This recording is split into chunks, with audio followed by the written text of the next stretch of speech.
महाराष्ट्रातील तमाम मराठी प्रेमी नागरिकांसाठी तसेच शाळेतील विद्यार्थ्यांसाठी अतिशय धक्कादायक बातमी समोर येत आहे। महाराष्ट्रात मराठी भाषेला अभिजात दर्जा मिळाल्याचा आनंद साजरा होत असताना दुसरीकडे भीषण वास्तवाला सामोरे जावं लागतंय। महाराष्ट्रात मराठी माध्यमांच्या शाळा बंद होण्याची वेळ आली आहे। याबद्दल सविस्तर माहिती जाणून घेऊया। मराठी भाषेला अभिजात भाषेचा दर्जा मिळाला, पण मराठी माध्यमांच्या शाळांना बळ देण्याऐवजी महायुती सरकार त्या बंद करण्याच्या मागे लागले आहे। शिक्षक समायोजन प्रक्रिया राबवण्याच्या शिक्षण विभागाच्या निर्णयामुळे मराठी माध्यमांच्या सुमारे 600 शाळा बंद होण्याचा धोका निर्माण झाला आहे। तसे झाल्यास 25,000पेक्षा जास्त विद्यार्थी शाळाबाह्य ठरण्याची भीती आहे। महाराष्ट्र राज्य माध्यमिक व उच्च माध्यमिक शाळा मुख्याध्यापक संघ महामंडळाने शिक्षण मंत्री दादा भुसे यांना नुकतेच या संदर्भात निवेदन देऊन या धोक्याची कल्पना दिली आहे।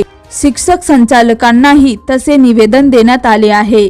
शिक्षक समायोजन प्रक्रिया तूर्त थांबवावी आणि 2025-26चा सेवक संच मंजूर झाल्यावर ती राबवण्यात यावी अशी मागणी महामंडळाचे अध्यक्ष तानाजी माने, कार्याध्यक्ष शिक्षक आमदार ज्ञानेश्वर म्हात्रे, सचिव नंदनकुमार सागर यांनी या निवेदनात केली आहे।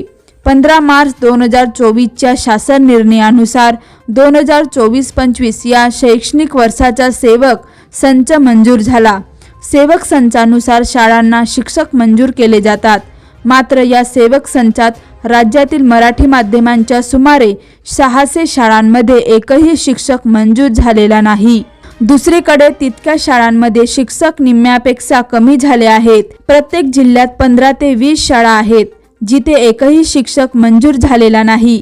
त्यामुळे या शासन निर्णयात दुरुस्ती करण्यात यावी अशी मागणी अनेक शाळांनी आणि संघटनांनी उच्च न्यायालयात याचिकांद्वारे केली होती। त्या फेटाळल्या गेल्याने शिक्षक संचालकांनी 5 डिसेंबरपर्यंत शिक्षक समायोजन प्रक्रिया राबवण्याचे निर्देश दिले आहेत। त्यामुळे या 600 शाळा बंद पडणार आहेत। मुख्याध्यापक महामंडळाच्या पदाधिकाऱ्यांची शिक्षण मंत्र्यांबरोबर बैठक झाली होती। त्या बैठकीत संबंधित शासन निर्णयात दुरुस्ती करावी, तसेच आदिवासी आणि डोंगराळ भागातील शाळांमध्ये विद्यार्थी संख्येची अट शिथिल करावी अशी मागणी करण्यात आली होती। विद्यार्थी संख्येचे निकष बदलण्याचे आश्वासन त्यावेळी शिक्षक मंत्र्यांनी दिले होते। मात्र शासन निर्णयात अद्याप दुरुस्ती न झाल्याने शिक्षक समायोजनाची प्रक्रिया सुरू करण्यात आली आहे।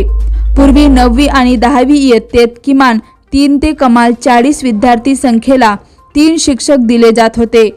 15 मार्च 2024च्या शासन निर्णयानुसार 9वी आणि 10वी इयत्तेला प्रत्येकी 20 विद्यार्थी अनिवार्य आहेत। तर यावर तुमचं काय मत आहे कमेंटमध्ये नक्की कळवा। तर अशाच प्रकारच्या ताज्या आणि महत्त्वाच्या बातम्या जाणत रहा आणि आपल्या TV24 समाचार मराठी न्यूज या YouTube चॅनलला लाईक आणि सबस्क्राईब नक्की करा। तोपर्यंत नमस्कार।